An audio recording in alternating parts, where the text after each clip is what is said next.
My son-in-law looked me straight in the eye and said, "My family always comes first and you come last." My daughter Caroline was standing right next to him, nodding her head. I expected her to say something, to defend me, to remember everything I had done for them. But no, she just looked down and whispered, "Mom, Derek is right." I felt something crack inside my chest.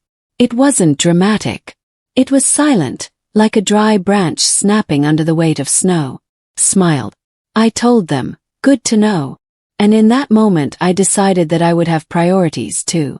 And that they would no longer be on my list. That night I went back to my apartment alone. Before we continue, please subscribe to the Granny's Voice channel and write in the comments what time it is where you are watching from now. We might give you a shout out in our next video. Today's shout out goes to Diana from Bridgetown, Barbados. Thank you for being part of this great family. Now let me tell you what happened that day. It was 2 small rooms in an old building downtown. The walls were beige, stained by humidity.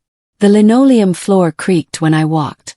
From the window, all you could see was the parking lot and a laundromat that never closed. There was no view. There wasn't enough natural light, but it was what I could afford after selling them my house. My house. The house where I raised Caroline.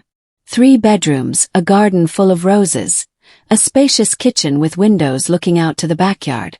I sold it 5 years ago after my husband Richard passed away. Caroline told me they needed help with the down payment for their new house. "Mom, it's an investment for everyone. You're going to live with us eventually. Why do you need so much space all by yourself?" I believed her. I gave her almost all the money from the sale. $180,000. I kept barely $30,000 for the apartment and expenses. They bought a 2-story house in a gated community. 4 bedrooms, 2.5 baths, 3-car garage, a backyard with a swimming pool. I used to go over on Sundays to watch my grandkids, Sophia and Ethan. I brought food I had prepared Saturday night. Meatloaf, chicken and rice, vegetable soup. I cleaned the kitchen after we ate. I washed the dishes. I folded the laundry they left in the dryer. Caroline always had commitments. Yoga classes, brunch with her girlfriends, appointments at the hair salon. Derek played golf on Sunday mornings. He would come back late smelling of beer and cigars. He would greet me with a nod. He never asked how I was. He never thanked me for watching his kids. I was part of the house's inventory, like the vacuum cleaner or the microwave. The children loved me. Sophia is 12 years old. Brown hair down to her waist. Big sad eyes. She always hugged me when I arrived. "Grandma, I'm so glad you're here." Ethan is 8. He is quiet. He likes to draw. He would show me his sketches of dinosaurs and spaceships. I kept them in a binder I had at my apartment. It was the only thing that made me feel like I still mattered to someone. But 3 months ago things changed. I started noticing that Caroline answered my calls with reluctance. "Mom, I'm busy. What do you need?" As if calling my own daughter was bothering her. I stopped going every Sunday. I waited for them to invite me. 2 weeks passed. Then 3, nobody called, so I was the one who dialed. "Can I come see the kids this Sunday?" Caroline sighed. "Better not, Mom. We have family plans." Family plans. The word pierced through me. I wasn't included in those plans. I wasn't family. I was something else. Something secondary. Something used when convenient. Yesterday they called me. "Derek." His voice sounded kind. "Too kind. Margaret, we want to invite you to dinner tomorrow. It's been a while since we talked as a family." I hesitated. Something didn't sound right, but I accepted. I wanted to believe they had reflected on things, that they missed me, that they remembered everything I had done. I arrived at 7 in the evening. I rang the doorbell. Derek opened the door. He was wearing a pearl gray button-down shirt, dark slacks. He smelled of expensive cologne. He greeted me with a smile that didn't reach his eyes. "Come in, Margaret. Caroline is in the kitchen." I walked in. The house was spotless. Gleaming hardwood floors, ivory leather furniture, a crystal chandelier in the dining room, all bought with my money. Caroline came out of the kitchen. She was wearing an olive green dress, fitted, elegant. Her hair was pulled back in a high bun. Perfect makeup. She kissed me on the cheek, a cold kiss, mechanical. "Hi, Mom." Sit down. "Dinner is almost ready." I sat at the dining room table. Derek sat across from me. Caroline brought a tray with roast chicken, salad, and bread rolls. She poured wine into tall glasses. "We made a toast to family," Derek said. I raised my glass without saying a word. We ate in an uncomfortable silence. I expected them to say something to explain why they had invited me, but there were only the sounds of silverware against plates, chewing, swallowing, the wall clock ticking every second. Finally Derek spoke. "Margaret, we want to talk about something important." He wiped his mouth with his napkin. He looked at Caroline. She nodded. He continued. "We have been thinking a lot about our family dynamic, and we believe it is time to set clearer boundaries." Boundaries? I felt a chill run down my spine. Caroline and I have our own responsibilities. Our children, our home, our finances, and we need to focus on that, on our nuclear family. He paused. He looked straight at me. "You are important, of course, but you can't expect us to always be available for you." I hadn't asked them to be available for me.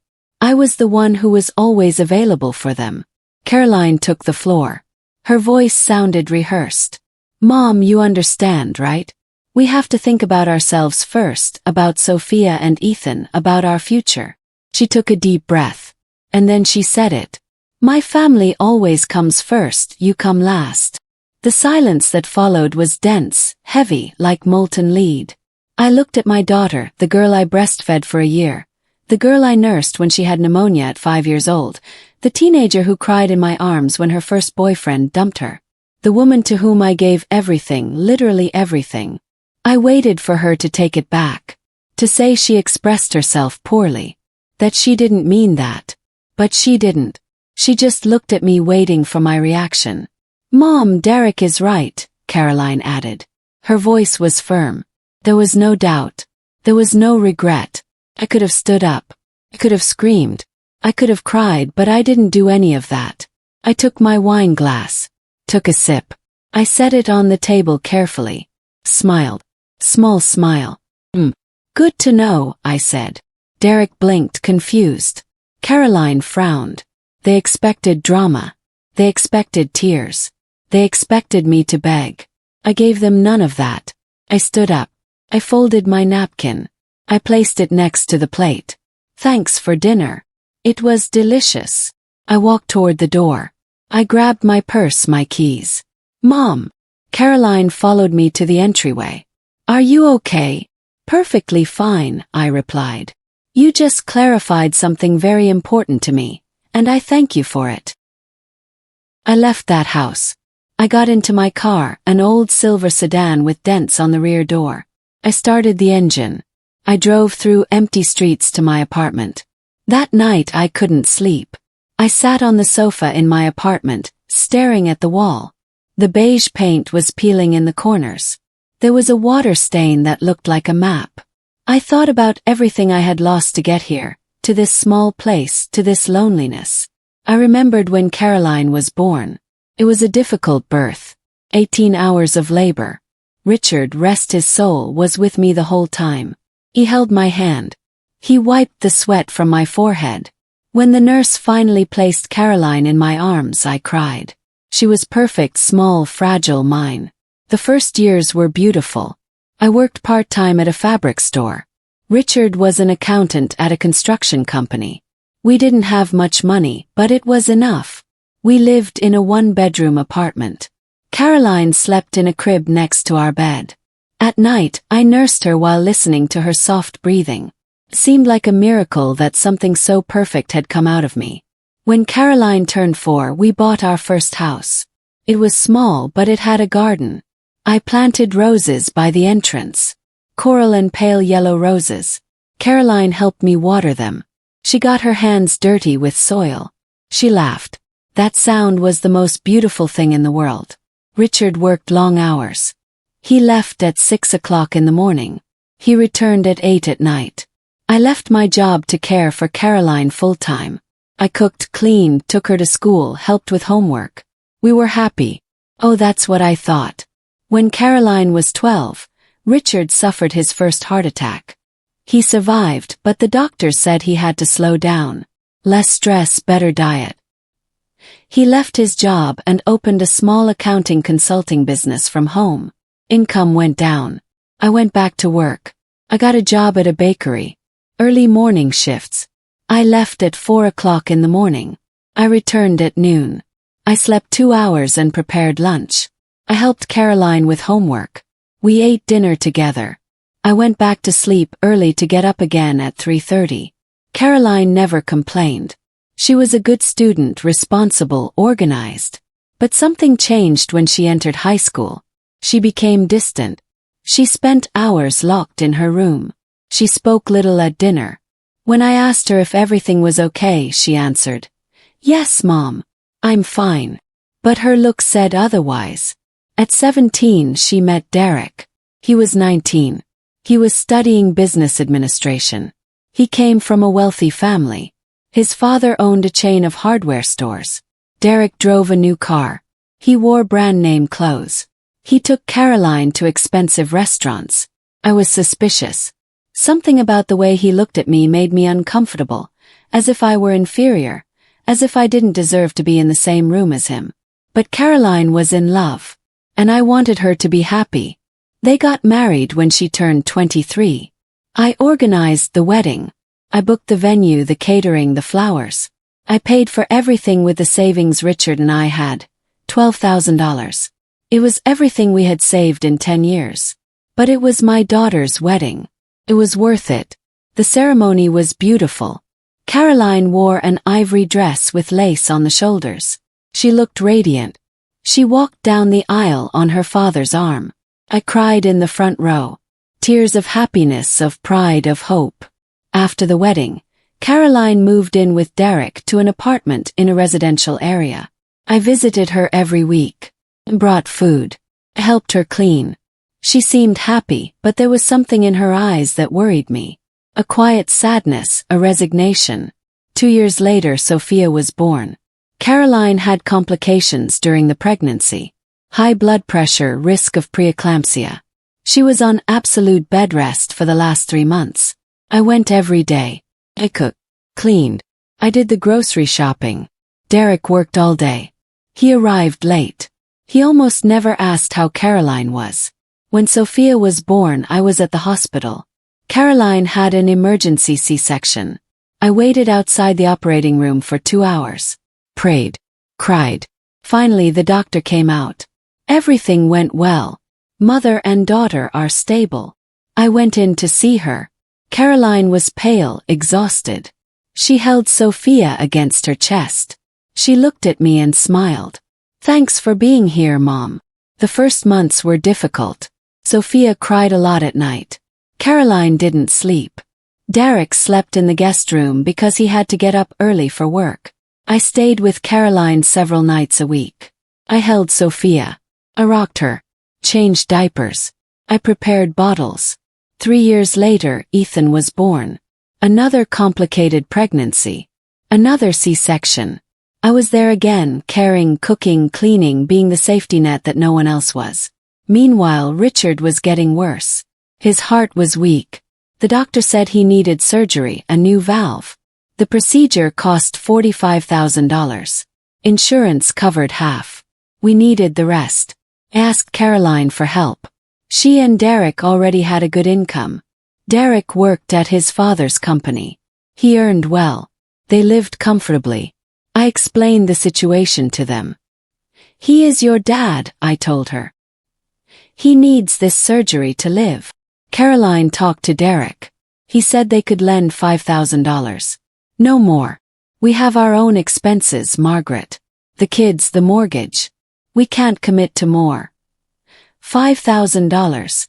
When I had paid for their entire wedding, when I had babysat their children without charging a single cent, when I had given everything. I got the money by selling jewelry, furniture, asking friends for loans. The surgery was done. Richard survived, but something broke in me that day. I understood that for my daughter, I was useful only when she needed it. Richard lived 4 more years, quiet years. We sat in the garden in the afternoons. We watered the roses together. We talked about life, about Caroline, about the grandkids. He always said, "Caroline will change. You'll see. When she matures, she will value you." I wanted to believe him. He died one October morning. Massive heart attack. In his sleep, painless. I woke up and he was no longer breathing. Called the ambulance. I called Caroline. She arrived 2 hours later. Derek didn't come. He had an important meeting, Caroline said. The funeral was simple. Few people. Caroline was with me during the ceremony.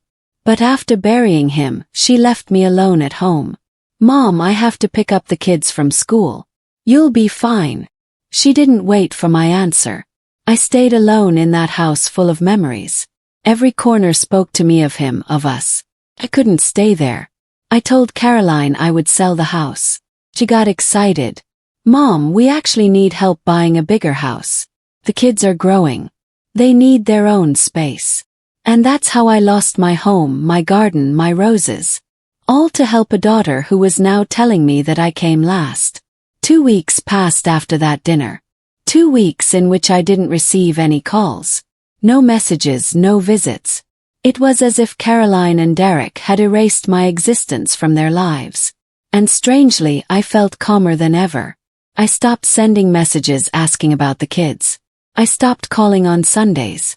I stopped preparing extra food just in case they invited me. For the first time in years, my weekends were mine. I read. I watched old movies on television. I walked through the park near my apartment. I watched other people live their lives without carrying the weight of ingratitude. But then one Tuesday afternoon my phone rang. It was Caroline. I hesitated before answering. I let it ring 3-4 times. Finally I answered. "Hi, Mom." Her voice sounded cheerful. Too cheerful, like when she was a child and wanted to ask permission for something. "How have you been?" "I've missed you." "I've missed you."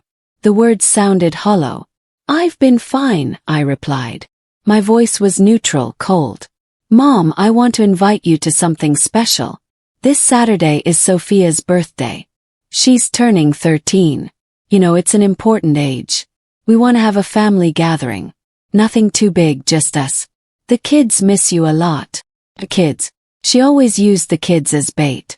"I don't know if I can," I said. "I have plans." There was a silence on the other end. Caroline didn't expect that answer. "Plans? What plans, Mom?" Her tone changed. It was no longer sweet. It was inquisitive. Annoyed. "Personal ones," I replied. I didn't owe her explanations. "Mom, it's your granddaughter's birthday. What could be more important than that?" Now her voice had a touch of accusation, as if I were the bad guy for not being immediately available. I took a deep breath. "What time?" "At 3 o'clock in the afternoon. You can arrive at 2 to help me prepare some things. You know how complicated everything gets for me with so many guests." "So many guests." I thought she said it was something small. "Just family." "It's fine. I'll arrive at 3, I said. Not at 2. I wasn't going to arrive early to work for free again. "Perfect, Mom. We'll expect you. Oh, and if you can bring your chocolate cake, that would be great. Sophia loves it." Of course, they didn't just want my presence. They wanted my labor. I hung up the phone and stared at the screen. Something wasn't right. I could feel it. The call had been too calculated, too friendly. After 2 weeks of total silence, Caroline wanted something. And it wasn't just for me to bring a cake. Saturday arrived. I baked the chocolate cake the night before. 3 layers, chocolate cream filling, smooth frosting. I put 13 silver candles on it. I put it in a special container. I dressed in a simple outfit. Beige trousers, lavender blouse, comfortable shoes. Combed my hair back. I put on a little lipstick. I looked in the mirror. 72 years old. Wrinkles around the eyes. Hands with age spots. But my gaze was still strong. I arrived at 3 o'clock sharp. I rang the doorbell. Waited. The door opened. It was Derek. He was wearing jeans and a light gray shirt. He smiled, but the smile didn't reach his eyes. "Margaret, I'm glad you came. Come in. I entered with the cake. The house was silent. Too silent. Where are the guests? I asked. Oh, there was a change of plans. We decided to do something more intimate. Just us. Derek closed the door behind me. The sound of the deadbolt made me nervous. Caroline came out of the kitchen. She was wearing jeans and a peach-colored blouse. Hair down, no makeup, nothing festive, nothing to indicate it was a birthday. Mom, thanks for coming. Leave the cake in the kitchen. I took it to the kitchen. The table was empty. There were no decorations, no balloons, no colored plates or themed napkins. Nothing. Where is Sophia? I asked. She's upstairs with Ethan. They'll come down soon. Caroline crossed her arms. Derek entered the kitchen and leaned against the counter. Both of them looked at me. The atmosphere was strange, tense, as if they were waiting for the right moment to say something. Sit down, Mom. We need to talk. There it was, the real reason for the invitation. I sat in one of the dining room chairs. Caroline and Derek sat across from me.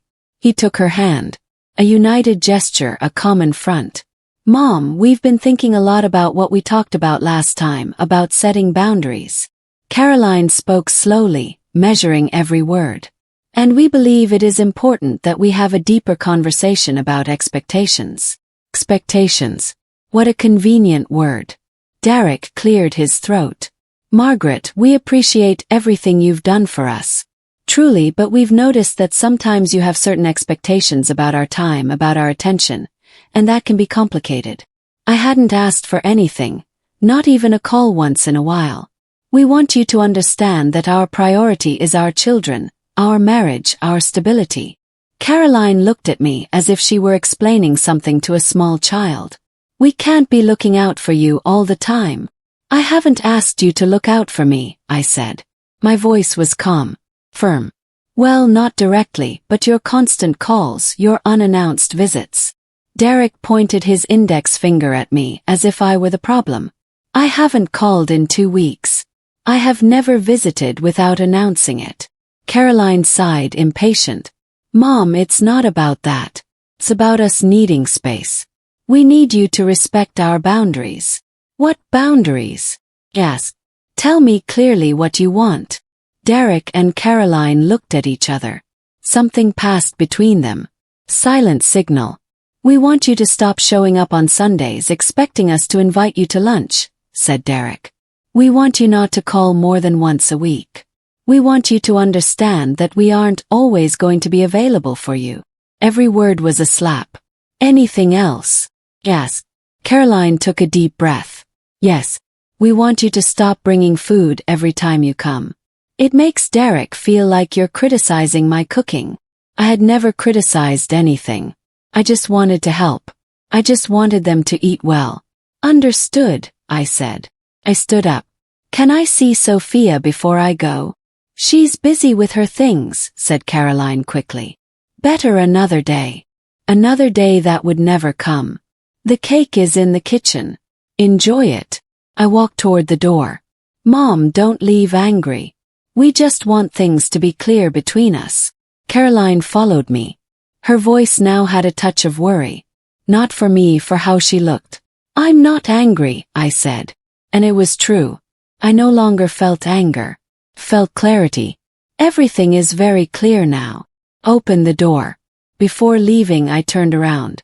Was it really Sophia's birthday today? Caroline lowered her gaze. She didn't answer. It wasn't her birthday. It had all been a lie to get me here. To have me sitting in front of them while they told me I was a burden. Left. Got into my car. I started it. While I drove back to my apartment, something changed inside me. There was no longer sadness. There was no longer hope that things would improve. There was decision. Cold, clear, irreversible. If I was a nuisance in their lives, then they would disappear from mine completely. I arrived at my apartment and locked the door. I took off my shoes. I sat on the sofa. I looked at the ceiling. The cracks formed irregular lines like dry rivers on an ancient map. I breathed deeply. Once, twice, 3 times. Something had ended. But something else was beginning. I got up and went to my bedroom. I opened the bottom drawer of my dresser. That's where I kept all the important documents, old deeds, birth certificates, Richard's death certificate, and a manila folder that I hadn't opened in 5 years. I took it out. I put it on the bed. Inside were all the papers from the sale of my house, the contract, the bank transfers, the receipts. $180,000 transferred directly to Caroline and Derek's account with a note handwritten by me, for the down payment on their new house. With love, Mom. I sat on the bed and reviewed every paper. The dates, the amounts, everything was there, black on white, the proof of my generosity and of their silence. Took out my phone. I searched my contacts for a name I hadn't dialed in years. Rebecca Torres, my neighbor from the old house. The last time we spoke was at Richard's funeral. She came. She hugged me. She told me, "If you ever need anything, whatever it is, call me." Dialed. Rang 4 times. "Hello." Her voice was raspy but warm. "Rebecca, it's Margaret. Margaret Foster." There was a pause, then a shout of joy. "Margaret, oh my God, how long has it been? How are you? Where have you been? I need to talk to you," I said. "In person. Can we meet?" "Of course." "When?" "Tomorrow." "Tomorrow is perfect. Come to my house." "Do you remember the address?" "I remember." Hung up. I lay on the bed with the folder on my chest. Closed my eyes. For the first time in weeks I slept deeply. The next day I woke up early. Showered. I dressed in comfortable clothes. Dark brown pants, cream-colored blouse, light sweater. I took the manila folder. Left. I drove 40 minutes to the neighborhood where I had lived for 30 years. The streets were familiar to me. Every corner had a memory. The bakery where I bought sweetbread on Sundays, the park where I took Caroline when she was little, the pharmacy where Richard picked up his medications. I arrived at Rebecca's house. It was a single-story house, pale yellow with a garden full of plants. I knocked on the door. She opened immediately. Rebecca was 65 years old, completely white hair, short, curly, honey-colored eyes behind thick-rimmed glasses. She was thin, small, but her presence filled any space. "Margaret." She hugged me tight. She smelled of coffee and cinnamon. "Come in. Come in. I made you coffee." We went in. Her living room was full of books. Shelves up to the ceiling. Law books, history, novels. Rebecca had been a lawyer for 40 years. She retired 5 years ago. But her mind remained sharp as a razor. We sat in her kitchen. She poured coffee into turquoise ceramic mugs. She put oatmeal cookies on a plate. "Tell me," she said. "What happened?" I told her everything. From Richard's death, the sale of the house, the money I gave to Caroline, the years caring for her children, Derek's words, my daughter's coldness. Rebecca listened in silence. She didn't interrupt. She took sips of coffee. She nodded occasionally. When I finished speaking, she set her mug on the table. "Do you have papers?" I took out the folder. I gave it to her. She opened it. She read every document with attention. She took out a notebook. She took notes. 20 minutes passed. Finally she looked up. "Margaret, was that money a gift or a loan?" "A gift," I said. "We never talked about repayment. Do you have anything in writing that says it was a loan?" "No," she nodded. "And did they promise you anything in return? To take care of you in your old age? Let you live with them?" Caroline said I would eventually live with them. That's why I didn't need a big house being alone. "Do you have it recorded? In writing? Text messages?" "No." Rebecca closed the folder. She leaned back in her chair. She looked at me seriously. "Legally, it's going to be difficult to recover that money. It was a gift. There is no contract. There are no documented promises." I paused. "But there is something that worries me more." "What is it?" "Have you checked your bank accounts recently? Your documents? Do you have a will?" "I have a will. Everything goes to her when I die. She knows it." "Yes." Rebecca drummed her fingers on the table. "Margaret, I need you to do something today. Right now. I want you to go to your bank to review every movement of the last 5 years, every withdrawal, every transfer. I want you to verify if anyone else has access to your accounts. Why? Because I've seen this before many times. Children who manipulate elderly parents, who take control of their finances little by little, who make them sign papers without them understanding well what they are signing. She looked me straight in the eyes. Does Caroline have power of attorney over you? My heart raced. I don't know. Have you signed papers recently? Documents she brought you? Did she ever ask you to sign something to expedite paperwork or in case something happens? Thought. I remembered. 2 years ago, Caroline came to my apartment with some papers. She said they were to update my health insurance. Just sign here, Mom. It's just paperwork. I signed without reading. I trusted her. Yes, I said. My voice sounded weak. 2 years ago, health insurance papers. Rebecca closed her eyes. She sighed. Margaret, I need you to give me permission to investigate. Have contacts. Can find out what you signed. I can check if there are strange movements in your accounts. I can verify if someone is using your name for something. Do you think Caroline is stealing from me? I don't know, but I prefer to find out now than when it's already too late. Felt cold. A deep cold that ran through my bones. Do it, I said. Find out everything. Rebecca nodded. I need you to give me access to your documents, to your bank statements, to everything you have, and I need you to trust me. I trust you. We spent the next 3 hours reviewing papers. Rebecca took photos of every document with her phone. She made calls. She sent emails. I just watched. I felt as if I were watching my life from the outside. As if this were happening to someone else. Finally, Rebecca left her phone on the table. I need 2 days. 2 days to get information. Come back on Wednesday at the same time. And meanwhile, don't say anything to Caroline. Nothing to Derek. Normal. If they call you, answer. If they invite you, accept. I don't want them to suspect you are investigating. And if they ask you for money, tell them you don't have any, that your expenses have increased. Invent something, but don't give them anything. He nodded. I stood up. Rebecca walked me to the door. Margaret, she said before I left. Prepare yourself. Sometimes the truth hurts more than ignorance. It already hurts, I replied. Now I just want to know how much. I drove back to my apartment. The sky was gray, threatening rain. I went in. I locked the door. I sat on the sofa. My phone rang. It was Caroline. I took a deep breath. Answered. Hi, Mom. I just wanted to apologize for yesterday. I think we were too hard on you. Her voice sounded regretful. Calculated. Don't worry, I said. I understand. Really. You take a weight off my shoulders. I love you very much. You know that, right? I know. Hey, Mom. I need to ask you a favor. There it was. The real reason for the call. Tell me. I need you to lend me $3,000. It's an emergency. Ethan needs braces. And the dentist asks for payment up front. $3,000. Rebecca had told me to say no. Caroline, right now I can't. My expenses have been very high. The medicines, the rent. Mom, it's just $3,000. I know you have it. Please, it's for your grandson. I'm sorry. I can't. There was silence. Then her voice changed.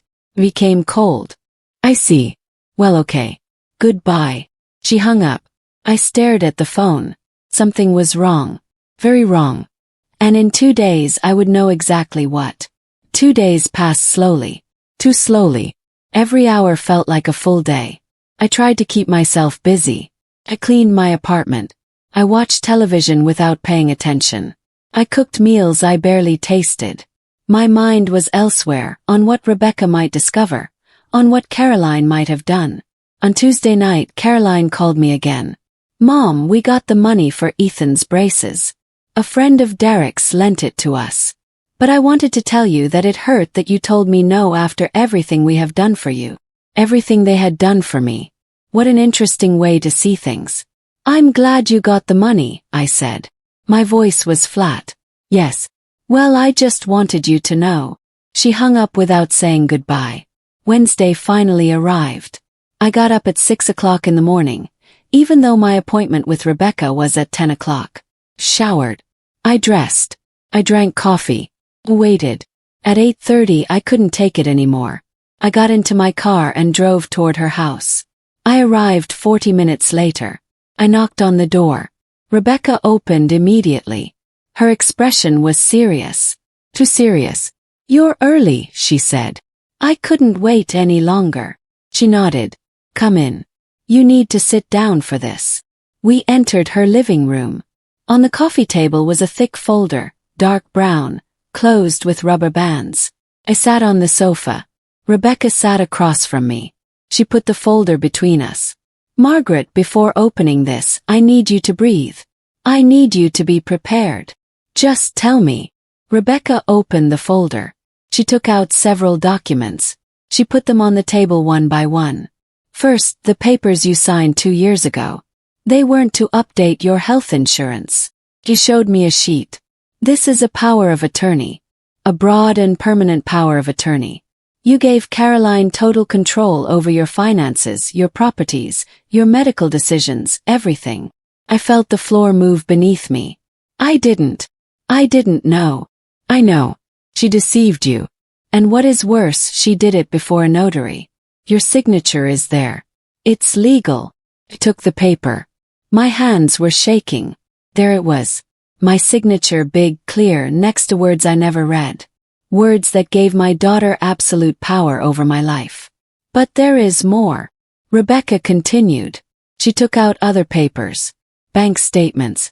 I have reviewed your movements of the last 3 years. There are withdrawals that you did not authorize. Small ones. $500 here, $700 there, $1,200. Never amounts large enough for you to notice, but added up." She showed me a sheet with numbers highlighted in yellow. Added up, it's $23,000. $23,000 that Caroline has withdrawn from your account in the last 3 years. I couldn't breathe. The air had become heavy, dense. "How?" With the power of attorney, she went to the bank, showed the document. The bank gave her access. She has been taking money little by little. She probably thought you would never realize. But I check my bank statements. Do you check them in detail, every transaction, or do you only verify that there is enough money? She was right. I only verified the balance. I never check transaction by transaction. "There is more," Rebecca said. Her voice was soft but firm. She took out more papers. "Caroline also tried to change the beneficiary of your life insurance policy, the one Richard left. $50,000. She tried to put it only in her name, but she needed your signature and couldn't forge it. That's why it's still in both names. Yours and hers as a secondary beneficiary. $50,000. The last money I had left as protection. Why would she do this?" My voice broke. "I am her mother." Rebecca moved closer. She put her hand on mine. "Because people do terrible things when it comes to money, especially when they feel they have a right to it." "What else?" I asked because I knew there was more. I saw it in her eyes. Rebecca took a deep breath. She took out the last document. It was a printed email. This was passed to me by a contact who works in social services. 6 months ago, Caroline made inquiries about nursing homes, specifically about low-cost nursing homes, public ones, and about the process to declare someone mentally incompetent. The world stopped. What? She was investigating how to commit you, how to have you declared incompetent to have total control of everything. Your money, your apartment, everything. The tears began to fall. I couldn't stop them. My own daughter wants to lock me up. Your own daughter wants your money and you are an obstacle. I covered my face with my hands. Cried. I cried for the girl I raised. For the years I dedicated to her. For the love I gave her unconditionally. For the betrayal I never imagined. Rebecca let me cry. She didn't say anything. She was just there. When I finally calmed down, I looked up. What can I do? Rebecca straightened up. Her expression changed. She was no longer the compassionate friend.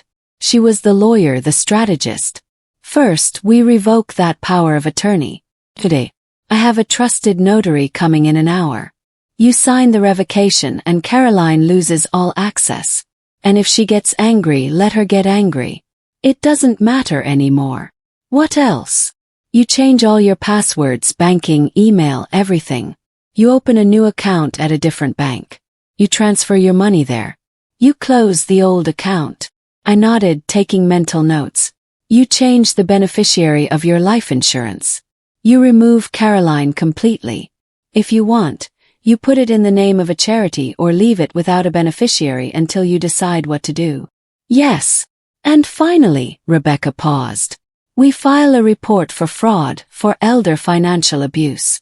We have evidence, the unauthorized withdrawals, the power of attorney obtained through deception. She will go to jail. She could. Depends on the district attorney. Depends on how much we want to press. But at the very least, there will be an investigation. Her name will be marked and she will have to return every cent. I thought about Sophia and Ethan, my grandkids, innocent in all this. And the kids. The kids have their father. They have family. It is not your responsibility to protect Caroline from the consequences of her actions. Not even for them. She was right. I had always put Caroline first. I had always protected her. I had always sacrificed my well-being for hers. No more. Do it, I said. Do everything. Rebecca smiled. It wasn't a joyful smile. It was a smile of satisfaction, of justice. The notary will arrive soon. In the meantime, I am going to prepare all the documents. We are going to need several hours. Are you ready? I am ready. We spent the rest of the day working. The notary arrived. An older man, serious, efficient. He reviewed the original power of attorney. He prepared the revocation. Sign. My hand didn't shake. It was steady. Rebecca called the bank. She explained the situation. We scheduled an appointment for the next day. I would open a new account, transfer all my money, close the old one. We called the insurance company. I changed the beneficiary. I put it in the name of a foundation for elderly women who have been abandoned. Seemed appropriate. Finally, Rebecca prepared the formal complaint. I read it. Every word was true. Every accusation was backed by evidence. Sign. When will she know? Yes. The bank will notify her tomorrow that she no longer has access. The revocation of the power is recorded today. In 48 hours, she will receive the subpoena for the investigation. She is going to call me probably. Don't answer. Or if you answer, don't argue. Just tell her to talk to your lawyer. My lawyer. Rebecca smiled. Me. If you accept me. I accept you. We hugged long tight. Thank you, I told her. I don't know how to repay you. You already paid me 20 years ago. Remember. I remembered. Rebecca had gone through a terrible divorce. Her husband took everything. She was left homeless without money. I let her live in my guest room for 6 months free. I gave her food, support, friendship. That was different, I said. No, it was exactly the same. Helping someone when they need it most, without expecting anything in return. Now it's my turn. I left her house at dusk. The sky was dark orange. The clouds looked like cotton dyed pink. Got into my car. I put my hands on the steering wheel. For the first time in years, I felt something resembling power, control, hope. Caroline had played her game. But now it was my turn, and I wasn't going to lose. That night, I slept better than I had in months. I didn't dream. I didn't wake up at midnight. I slept deeply like when I was young and didn't carry the weight of the world on my shoulders. I woke up at 7 in the morning. The sun was coming through my bedroom window. Thin rays of golden light illuminating the dust in the air. Got up. Showered. I dressed carefully. Dark gray trousers, clean white blouse, closed shoes. Combed my hair back. I put on small silver earrings. I looked in the mirror. I no longer saw a defeated woman. I no longer saw an abandoned mother. I saw someone who was taking control of her own life. Finally, at 9 o'clock in the morning, I arrived at the bank. It was a different branch from the one I had used for years. Newer, cleaner. The manager was waiting for me. A young man, 30-some years old, charcoal suit, burgundy tie. Mrs. Foster, welcome. My name is Mr. Patterson. I understand you need to open a new account. That's right. We sat in his office. The walls were light beige. There were framed diplomas, a photo of his family, wife, 2 small children. They looked happy. I understand from your lawyer that you have had problems with unauthorized access to your previous account. Correct. I am very sorry you went through that. Here we are going to ensure that your money is completely protected. We are going to open an account with 2-factor authentication. No one will be able to make movements without your direct approval. Not even with a power of attorney. Perfect. We filled out the forms. Questions about my personal information. My address, my date of birth, beneficiaries. I left that part blank for now. How much do you wish to transfer from your previous account? Everything. Down to the last cent. Mr. Patterson nodded. He didn't ask questions. He processed the transfer. $27,400. Everything I had left after Caroline's withdrawals. The transfer will be processed in 24 hours. Meanwhile, your previous account will be blocked for withdrawals. Do you wish to close it completely? Yes. I want not a single dollar left there. Understood. I will process it today. I signed the last papers. Mr. Patterson gave me a new card, a temporary checkbook, access codes. If anyone tries to access your previous account, they will receive a notification that the account is closed. They won't be able to trace where the funds moved. Your privacy is protected. Thank you. I left the bank. Got into my car. I took a deep breath. Step 1 completed. I drove back to my apartment. On the way, I stopped at an electronics store. I bought a new phone, prepaid, new number. Nobody would have that number except Rebecca and the important institutions. I arrived home. I spent the next 3 hours changing passwords, email, utility accounts, everything. Long, complicated passwords, impossible to guess. I wrote each one in a notebook that I kept in a safe place. I called the insurance company again. I confirmed the change of beneficiary. They sent me a confirmation email. I printed it. I kept it in my folder of important documents. At 2 o'clock in the afternoon, my old phone rang. It was Caroline. I looked at the screen. I let it ring. Once, twice, 5 times. Finally, I answered. Hello. Mom. What the hell did you do? Her voice was a scream. Pure fury. What are you talking about? About the bank. I went to the bank to make a withdrawal and they told me I no longer have access, that the account is closed. What is happening? I closed that account. Why? Without telling me anything. I didn't have to tell you anything. It is my account. My money. But I have power of attorney. I have the right to access. You had. Not anymore. I revoked that power yesterday. Silence. A long and heavy silence. What? Her voice was now low. Dangerous. I revoked the power of attorney you made me sign 2 years ago. The one you told me was for health insurance. The one you used to steal $23,000 from me. Steal from you. I didn't steal anything from you. That money was for family expenses. For things we needed. Things you never consulted me about. Money you took without my permission. I am your daughter. I don't need your permission. Yes, you do. And you don't have it anymore.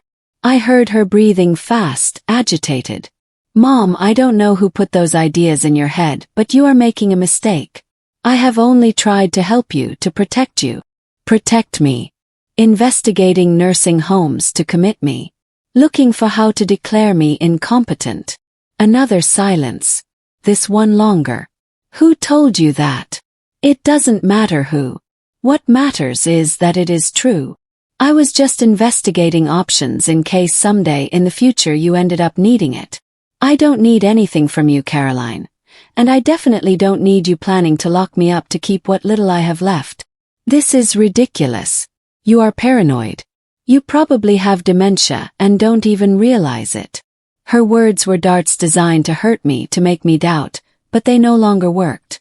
I am 72 years old, Caroline. I don't have dementia. I have clarity for the first time in a long time. Mom, please, let's talk calmly. Come home. Let's discuss this like adults. I am not going to your house and there is nothing left to discuss. What do you mean by that? I mean that starting today we are going to have a different relationship based on boundaries, on respect and on consequences. Consequences? Are you threatening me? No, I am informing you. I already filed a formal complaint for financial abuse. The investigation will begin in the next few days. I heard something fall on the other end. Stifled scream. You did what? What I had to do. Protect myself. You can't do this to me. I am your daughter. Think about Sophia and Ethan. Think about what this will do to them. There it was. The last resort. The children as a shield. You should have thought about them before stealing from me, before planning to commit me, before treating me as if I were an ATM with legs. Mom, I beg you, withdraw the complaint. We can fix this as a family. We are no longer family, Caroline. You said it yourself. Your family comes first. Come last. Remember. That was a misunderstanding. I didn't mean it seriously. Yes, you said it. And I believed you. And now I act accordingly. If you continue with this, you will never see your grandkids again. Understand? Never. And there it was. The final threat. The one I knew would come. If you use your children as a weapon against me, you only prove that I am right. That you are not the mother I thought you were. That you don't deserve what I gave you. You will regret this. The only thing I regret is not having done it sooner. Hung up. I turned off the old phone. Put it in a drawer. I took out the new phone. Silence. Please. I sat on the sofa. My hands were not shaking. My heart was beating normally. I felt light, as if I had dropped a weight I had been carrying for years. I called Rebecca with the new phone. How did it go? She asked. She is furious. She threatened not to let me see the children. That threat has no legal validity. And besides, after this, you probably won't want to see her anyway. You're right. How do you feel? Free. Rebecca laughed. Soft, warm laugh. Good, because this is just beginning. In the next few days, she is going to intensify her pressure. She is going to call. She is going to go to your house. She is going to try to manipulate you emotionally. You have to stay firm. I will. And Margaret, there is something else you need to do. What? You need to start living for yourself. Really. Not just defending yourself from her, but building a life worth living. A life that is yours. Her words stayed with me after hanging up. She was right. For decades, I had lived for others, for Richard, for Caroline, for my grandkids. I had forgotten how to live for myself. Got up. I went to my bedroom. I opened the closet. At the back was an old shoebox. I took it out. Inside were photos. Photos from when I was young, 25 years old, 30, smiling, happy. There was a photo of me on the beach, hair long in the wind, bright yellow dress, laughing. When was the last time I laughed like that? Closed the box. Put it away. Tomorrow I would start building. But today I just needed to rest, knowing that I had taken the first step and that there was no turning back. The next 3 days were a storm. Caroline didn't give up. On the contrary, she intensified everything exactly as Rebecca had predicted. The first day she called 17 times on my old phone. She left voice messages. I listened to them only once. They started with please. Please, Mom, please answer. We need to talk. This is a terrible misunderstanding. Then they moved to accusations. Someone is manipulating you. Someone brainwashed you. It's not you who is doing this. And they ended in threats. If you don't withdraw that complaint, you are going to regret it. I swear. I deleted every message. I didn't answer any. The second day she appeared at my apartment. She knocked on the door at 8 o'clock in the morning. I was drinking coffee in the kitchen. I heard her voice on the other side. Mom, I know you're there. Open the door. We have to talk. I stayed still in silence. Mom, please, just let me explain. Her voice was breaking. She sounded like she was crying. Part of me wanted to open. Part of me wanted to believe her. But I remembered the documents, the withdrawals, the investigations about nursing homes, and I stayed where I was. After 20 minutes, she left. The third day, the official subpoena arrived. A manila envelope slid under my door. Picked it up. Opened it. Inside was a letter from the district attorney's office. Notification of formal investigation for elder financial abuse. Caroline Vance and Derek Vance were named as subjects of investigation. They had to appear to testify in 10 days. Called Rebecca. The subpoena arrived and I feel sick. It's normal, but remember why you are doing this. I remember. Then stand firm. What comes now will be worse. But you have to resist. She was right. That afternoon my old phone rang again. This time it was Derek. Answered. Margaret, it's Derek. His voice was calm. Controlled. Too controlled. I know who you are. We need to resolve this like civilized people. What you are doing is unnecessary. It is destructive. It is affecting the whole family. The family was already destroyed. I am just putting the facts in evidence. The facts are that Caroline has always tried to take care of you.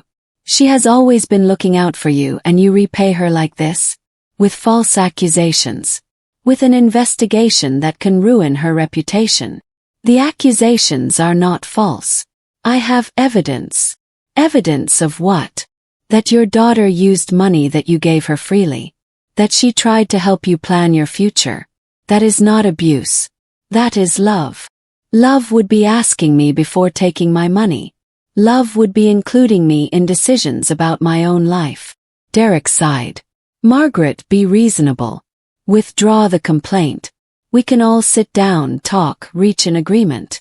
There is no possible agreement. Then let me be clear. His voice changed. It was no longer calm. It was hard. If you go ahead with this, you are going to be left alone, completely alone. Caroline is never going to speak a word to you again. The kids aren't going to know you. You are going to die in that miserable apartment with no one to mourn you. His words were poison, designed to scare me, to break me. If that is my reality for defending my dignity, I accept it. You are a bitter and selfish old woman. And you are a thief hiding behind his wife. Hung up. My hands were shaking now. Not from fear, from rage, from indignation. How dare he? How dare he call me selfish after everything I had given them? I took a deep breath. Once, twice, 10 times. The phone rang again. I didn't answer. It rang 5 more times. I turned it off. That night I couldn't sleep. I lay awake staring at the ceiling, thinking about Sophia and Ethan, about their little faces, about their hugs. Would I see them again someday? Were they manipulating them against me? Were they telling them lies about their grandmother? Tears rolled down my cheeks. I cried in silence for them, for what I had lost, for what I would never have. But I didn't withdraw the complaint. On the 4th day, I received a text message from an unknown number. Opened it. Grandma, it's Sophia. Dad and Mom say you're sick. That you lost your mind. Is it true? Miss you. Why don't you come see us anymore? My heart broke. They were using the girl. They were putting her in the middle. I wrote back. Sophia, I am not sick. I'm fine. I love you very much. But right now your mom and I have adult problems. It is not your fault. Never forget that. Are you coming back? I don't know, my love, but I am always going to love you. Whatever happens. Mom is crying all the time. She says you hurt her. Why did you hurt her? Closed my eyes. How to explain to a 13-year-old girl that her mother stole from me, that she tried to lock me up, that she used me for years? Sometimes adults have to make difficult decisions to protect ourselves. That is what I am doing. I don't understand. Someday you will understand. I promise. There were no more answers. I blocked the number, not out of cruelty, but out of survival. I couldn't let them manipulate me using the children. The 5th day a certified letter arrived. I signed for it. Opened it. It was a letter from a lawyer representing Caroline and Derek. The letter said they were considering filing a countersuit for defamation, that my accusations were false and damaging, that I had 72 hours to withdraw the complaint or face legal consequences. Called Rebecca. I read her the letter. She laughed. It's an intimidation tactic. Has no basis. You have evidence. They are afraid. Are you sure? Completely. In fact, this gives me more ammunition. They are trying to silence you through legal threats. We will add that to the file. And if they really sue me, let them do it. They will lose and it will cost them money they don't have. That night I slept a little better. The 6th day, I received a call from a number I didn't recognize. I answered cautiously. Margaret Foster. Who is speaking? I am Detective Rivera. I am in charge of the investigation on the financial abuse case you filed. Do you have time to talk? Yes. We have reviewed the evidence your lawyer presented. It is solid. Very solid. The unauthorized withdrawals are documented. The power of attorney obtained through deception is clear. We have enough to proceed. What does that mean? It means we are going to call your daughter and your son-in-law to testify. We are going to interrogate them. We are going to review all their accounts. If we find more irregularities, we will file formal charges. How long will it take? Depends on their cooperation. If they confess and return the money, it could be resolved quickly. If they resist, it could take months. I understand. Mrs. Foster, I need to ask you something. Are you sure you want to move forward? These cases are difficult, especially when they involve family. Things get ugly. They are already ugly, Detective. And yes, I am sure. Very well. We will keep you informed. Hung up. I sat on the sofa. I looked out the window. The sky was gray. Heavy clouds threatened rain. I thought about Caroline, about the girl she was, about the woman she became, about how money had changed her. Or maybe she had always been like that and I never wanted to see it. I thought about me, about the woman I had been, compliant, generous to the point of sacrifice, invisible, and about the woman I was learning to be. Firm, protected, visible. There was no turning back. The storm was just beginning. But I had an umbrella. I had a shield. I had Rebecca. And for the first time in years I had myself. 2 weeks passed. 2 weeks of silence from Caroline and Derek. It was a strange silence, unnatural, like the calm before a bigger storm. I knew something was happening behind the scenes. Rebecca kept me informed. They were cited to testify tomorrow, she told me on the phone. Detective Rivera has everything ready. The evidence, the bank statements, the fraudulent power of attorney, everything. What will happen? They will be interrogated separately. They will look for inconsistencies in their stories. If one of the two breaks, everything crumbles. Do you think they will confess? Derek, no. He is too arrogant. But Caroline, maybe. When she sees that the evidence is irrefutable, maybe she will try to save her own skin by blaming Derek. That night I couldn't sleep. I imagined the scene. Caroline sitting in an interrogation room. The detective showing her the papers, the withdrawals, the dates, the amounts. Her face when she realized there was no escape. Part of me felt satisfaction, but another part, a small part that still remembered when she was a baby, felt pain. The next day I waited by the phone. Rebecca had told me she would call me after the statements. The hours passed slowly. I made coffee. I didn't drink it. I tried to read. I couldn't concentrate. I walked through my apartment from the living room to the kitchen, from the kitchen to the bedroom, over and over again. At 5 o'clock in the afternoon, the phone rang. Margaret, it's over. And it was exactly as I thought. Derek denied everything. He said the withdrawals were verbally authorized by you. That you signed the power of attorney knowing perfectly well what it was. That all this is an invention of someone who manipulated you. And Caroline. Rebecca paused. Caroline broke. She cried for half an hour. She confessed that she deceived you with the power of attorney. She admitted she took money without your permission, but she tried to justify it, saying it was for family emergencies, that you never asked what it was spent on, that she assumed it was okay. She assumed. Yes. As if assuming were enough to take $23,000 from your account. What's next? The prosecutor will review the case. He will decide if he files formal charges. But Margaret, there is something else. What? The detective investigated deeper. He found other things. Caroline used your health insurance to pay for aesthetic procedures for herself. Botox, facial fillers, dental treatments. She added up another $7,000 in insurance fraud. Felt dizzy. Had to sit down. What? I'm sorry, but it's better that you know everything. $30,000 in total. $30,000 stolen from me while I lived in a small apartment eating canned soup 3 times a week to save money. There will be charges. Very likely. Insurance fraud is a federal crime. That no longer depends on you. The government is going to pursue it anyway. Hung up. I stayed seated on the sofa, immobile, processing. My daughter was going to face criminal charges. She could go to jail. Her reputation would be destroyed. Her life as she knew it would end. And I had been the one who lit the fuse. Did I regret it? No. The following days were chaotic. The news leaked. Small towns are like that. Rumors fly faster than the truth. I received calls from people I hadn't seen in years, neighbors from my old house, co-workers from the bakery, all with the same question. Is it true that your daughter stole from you? I answered with the truth. Simple, direct. Yes. Some offered me support. You did well to report her. No one deserves to be treated like that. Others judged me. But she is your daughter. Family forgives. Family doesn't report family.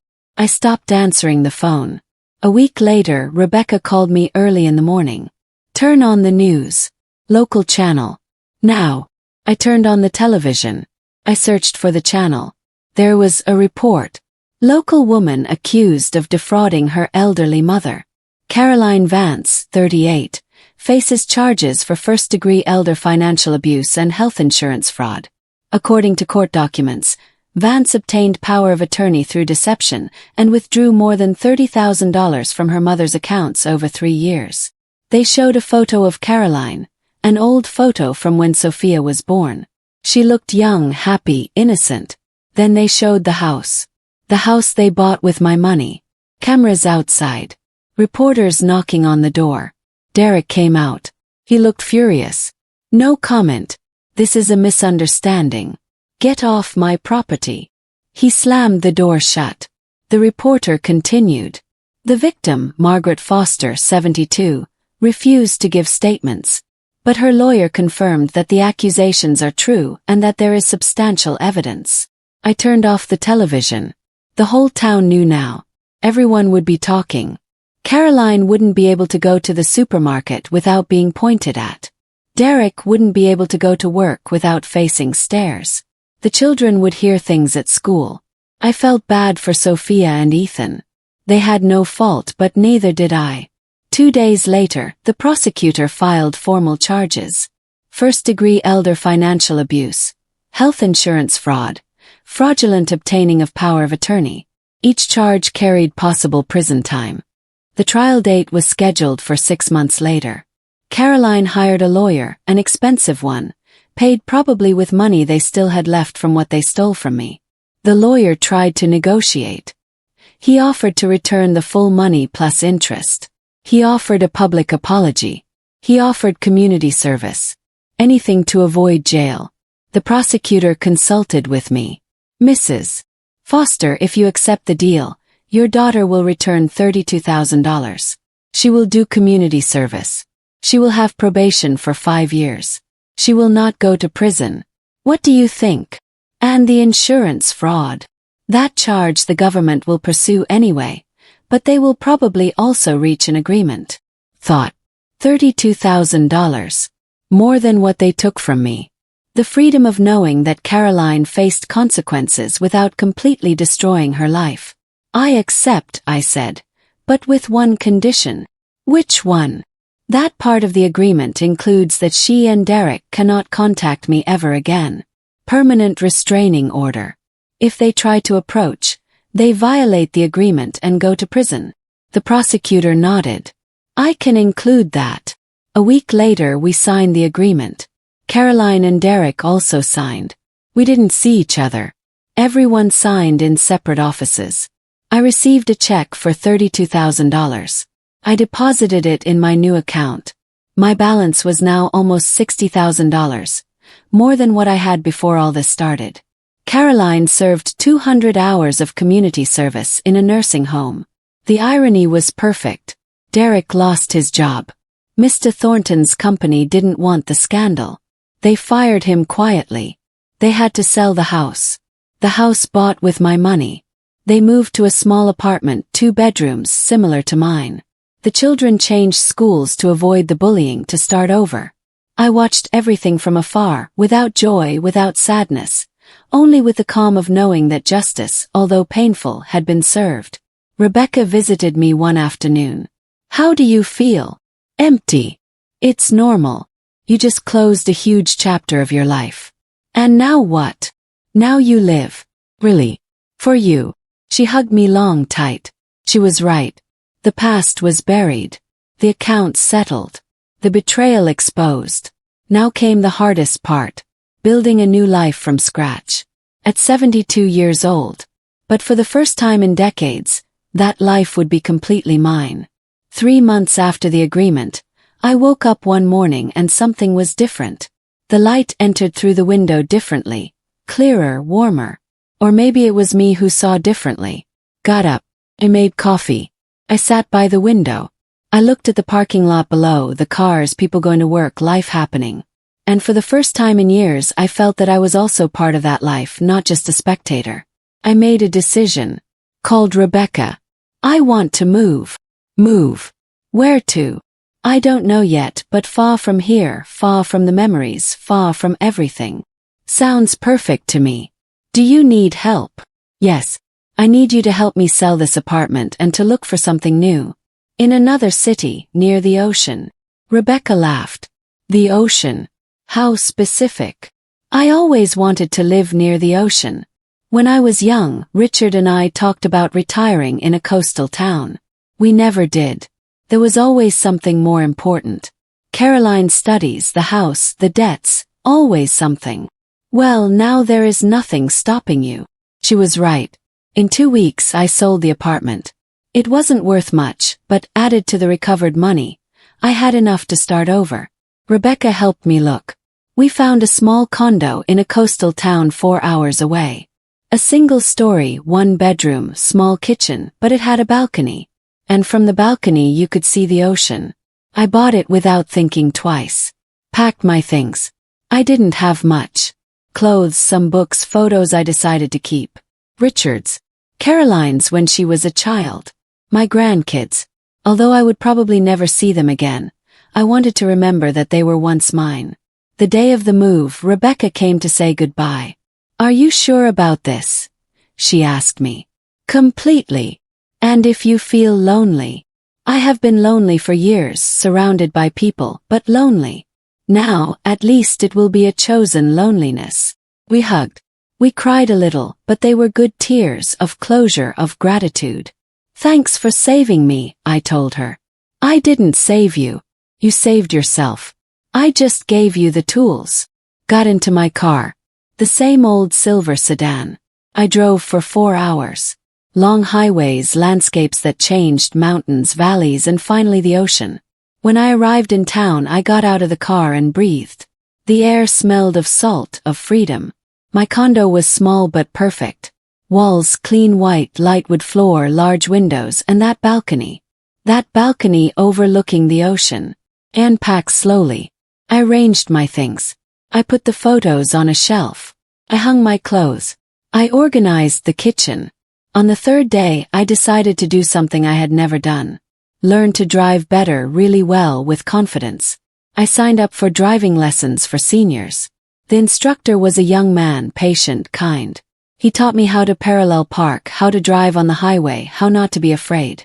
You drive very well for your age, he told me one day. I drive well for any age, I replied. He smiled. You're right. I began to explore the town. Small, quiet. There was a library, a bakery that smelled of cinnamon and vanilla, a farmer's market every Sunday. Kind people who greeted without knowing you. I started walking on the beach every morning, barefoot, feeling the sand between my toes, the cold water on my feet, the sun on my face. I met other women my age, some widows, some divorced, some who had also fled from toxic families. We gathered on Thursdays to drink coffee, to talk, to laugh. One of them, Dorothy, told me one day, "It is never too late to start over." "I am 72 years old," I replied. "So what? You still breathe. You still walk. You still have dreams. That is enough." I started writing, first just for me. My memoirs, my story, everything I had lived. The betrayal, the pain, the justice, the liberation. I wrote every night on the balcony, overlooking the ocean with the sound of the waves in the background. One day I received a letter from the previous town. I recognized it by the sender. It was from Sophia. My heart raced. I hesitated before opening it. Finally I did. "Grandma, I am 14 years old now. I understand more things. Mom told me everything. What she did, how she hurt you. She says she regrets it, but that it is already late. I want you to know that I am not angry with you. I understand why you did what you did. And even though I can't see you, I love you. I am always going to love you. I hope you are happy. Wherever you are, your granddaughter Sophia." Cried. I cried for her innocence, for her understanding beyond her age. I wrote back to her. I told her about the ocean, about my new life, about the women I had met. I told her that I loved her, that I would always love her, and that when she was an adult, if she wanted to find me, I would be here. I sent the letter. I don't know if Caroline let her read it, but I fulfilled my part by sending it. The months passed. Summer turned into autumn, autumn into winter. Every season brought something new, new friendships, new routines, new peace. I turned 73. My friends threw me a small party on the beach. Chocolate cake, candles that the wind blew out. Laughter, off-key singing. That night, alone on my balcony, I looked at the ocean, the waves rising and falling, constant, eternal. I thought about the whole journey traveled. About the woman I was, invisible, compliant, sacrificed, and about the woman I was now, visible, firm, free. I didn't have family nearby. I didn't have grandkids knocking on my door. I didn't have a daughter calling me on Sundays. But I had something more valuable. I had myself, complete, whole, mine. And that, I discovered, was enough, more than enough. If you made it this far, thank you for joining me in this story. I know it is difficult to talk about these topics, of family betrayal, of abuse, of having to choose oneself over those who should love us. But if you are living something similar, I want you to know this. You are not alone. You deserve respect. You deserve dignity. And never, never is it too late to defend your peace. Leave me a comment telling me which part of the story touched your heart the most. And if you know someone who needs to hear this, share this story. See you in the next one. Take care and remember, your life belongs to you.